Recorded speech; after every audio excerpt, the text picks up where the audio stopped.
Okay, guys, listen up. First off, I'm gonna say something, but it might piss you off. But in 2022, what doesn't piss people off? So I'm just gonna say it. I don't believe in the whole extrovert and introvert and the lesser known omnivert thing. And that's because I was all three. I was extremely introverted at a period of time. I was more extroverted in another. And then you could say right now I'm a bit omniverted because I don't go out like hardly at all. But when I do, I can easily talk to people, but I still have to warm myself up to doing it. When I was young, I would say from 12 onwards up to 18 years old, I was extremely introverted. I was scared to talk to people. I was scared to talk on the phone. I thought everybody was watching me. But how I got over this was because I completely pushed myself through the uncomfortable barrier. I would go up to random people and just try to talk to them. And I would make sure I stuck my name in there. I would walk up to them and be like, hey, my name is Alex. What's your name? You kind of got to learn to embarrass yourself a little bit. If you feel embarrassment, I mean, the more, the better. Now, don't be a complete fucking weirdo and not let any kind of shame get to you. But basically, is learn to just laugh at yourself more. Okay, so that's like key number one to be more social, right? But there is one thing that I don't hear enough of that helps so much, and it's actually a group of people that will help you overcome your social anxiety more than anything. That is the NPCs themselves, store employees. Store employees will help you overcome your social anxiety like a snap. It is so beneficial to talk to them because they are being paid to be nice to you. They have to like you. You could be the biggest fucking dick in the world and they would still smile at you and be like, anything else, sir? Even though they want to probably tell you to fuck off, but they won't because they're getting paid to. But if you treat them nice and you leave them with a good impression, and that's probably the biggest thing, is leaving people with a good impression. A lot of people are like, well, how do I leave a good impression if I don't even know how to talk to people? Well, first off, good impressions are memorable. If you do a basic ass impression, it's not going to be memorable and they're going to probably forget you within 20 seconds. So the next time you go and see them, it's going to be like a whole new person. They're not going to really remember you if you kind of like fucked up a little bit. They don't really give a shit. But if you make them feel good or bad, they're going to remember you next time. Just remember that. If they feel nothing, like you walk up to them just like, hey, yo, where's the towels? And you're maybe a little fidgety, you seem a little weird, okay, awkward. You're not high up in the socializing skill yet. Okay, they're gonna be like, whatever, hey, the towels are that way. Okay, but if you go and you act like a fucking asshole, they're gonna remember you of being a fucking asshole. Vice versa, if you act like a good, genuine, cool person to them, they're gonna say, hey, you know, he's pretty cool. And the next time you see them again, if you do, they're gonna remember you like, hey, he's pretty cool. And then you're gonna talk to them again. And if you give them another good impression, it just keeps on building. And that's how friendships are made sometimes. What helps out the store employees so much is that they have a pre-written script, whether it be mentally or literally written down on a piece of paper. They have a script that they stick by, which is, hi, how are we doing? What can I do for you? Now, you can also have a pre-written script, and it's very simple. Just make one up. Like, usually what I say when I first talk to somebody new, I'm like, hey, how are we doing today? And then I just like snowball it from there. Okay, and it really depends on the situation, the kind of questions you get. You kind of have to have some type, it doesn't have to be much, it can be very little, but you have to have some type of awareness skill of, hey, this is what's going on at the moment. So you can pretty much pick up on any question that they either say. So if they're saying something, you kind of have to listen. Well, you do have to listen to what they say to pick it up and turn it back into a question for them. You throw it back at them, and then they're going to give you more information, and then you use that information to build another conversation. It could be about the weather. It could be about how they like cats or dogs or horses or literally any fucking thing. You take that information and you just start using it as building blocks. Now, here's something that other people have not said yet, or maybe they have and I just haven't seen it, but it's let them do the talking. You don't want the conversation to be about me, me, me. You want it to be about them.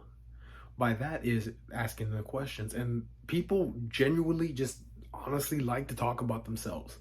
People will want to relay their information. They want to talk about their day. They want to talk about their issues or things that they like or things that they're interested in. That's just normal. That's human behavior. That is locked into our, hardwired into our brains, like food, drinking, and sex. Like that's just how we are. We are humans. Okay, we relay information and we take it in and give it back out. So once you get them talking about themselves and the conversation is going really well, this is the part that I struggle with still. And that is, how do I keep from seeming disinterested? And one way that I'm learning and getting better with it is, don't speak with the words. Because basically, when you're replying to them, it's just like, yeah, cool, awesome, yeah, all right. It's boring shit like that. You want to speak with your face. That may sound weird as hell, but it's true. When they're giving you information, like they say, oh, I had a huge ass birthday party. Oh my God, really? And you can say things like that, but even if it sounds like a basic ass response, like, oh, really? Fuck, awesome. Okay. Try to think of something a little more clever than that. But speak with your face, because when you really are interested in something, your face says it. If I'm just sitting there and you're telling me about your day, and I'm like, yeah, wow, bro, awesome, oh, that's super cool, and even if I'm using a very like hyper voice, I'm like, yeah, bro, that's like super fucking cool, bro. Wow, I can't believe that. Yeah, bro, wow. Like, see, but I'm like, yeah, bro, that's like super fucking cool. How did you do that? Or, wow, man, that really happened to you?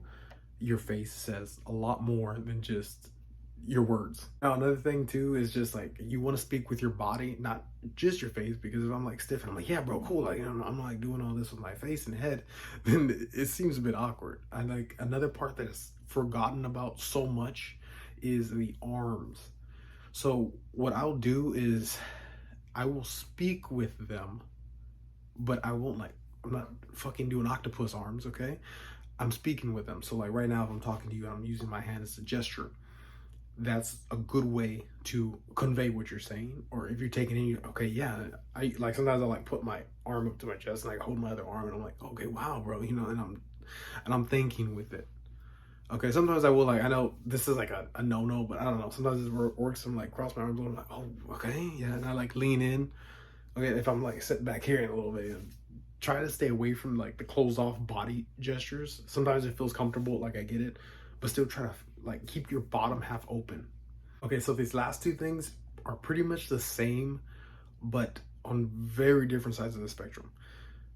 It's odd because first off, they have to do with your words. And I know what I said, like the body language, the facial expressions, the like interest is very important, but your words also have a strong meaning. When it's your turn to talk, this is probably my worst offense, and that is I either blank out or I jumble my words. I could be talking to you and I'm like, we're doing good, and all of a sudden, and I cannot think of what to say. Or I'm talking and I'm getting too fast and I'm like, like, no offense to anybody who like stutters or that, but I do it. I'm talking and all of a sudden I start talking too fast and I'm like, yeah, like I was ordering food, right? And I'm like, yeah, the ordered your burger. Like, it doesn't sound cool at all. It's kind of embarrassing, but it's whatever. You kind of have to laugh at it and just like get back on track. Because if you don't and you let that jumble mess with your whole rhythm, then your whole experience and conversation is just going to be like, you're going to start like messing up your words. You're going to start stumbling. Sometimes your mind goes blank and you get like both at the same time.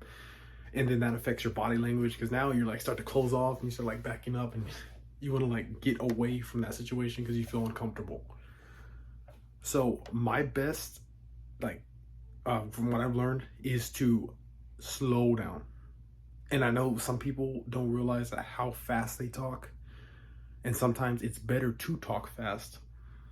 But when you're trying to get into a serious conversation, you're trying to relay information, or you're trying to like take it in, or you're trying to even do something basic, it's best to slow down and try to keep your composure with speaking. Like, try not to go too fast. Try not to like, don't let your mind go blank. Okay, try to snag back onto your train of thought and just keep it going. That's the end of the video. Thank you so much for watching, and I'll catch you guys later.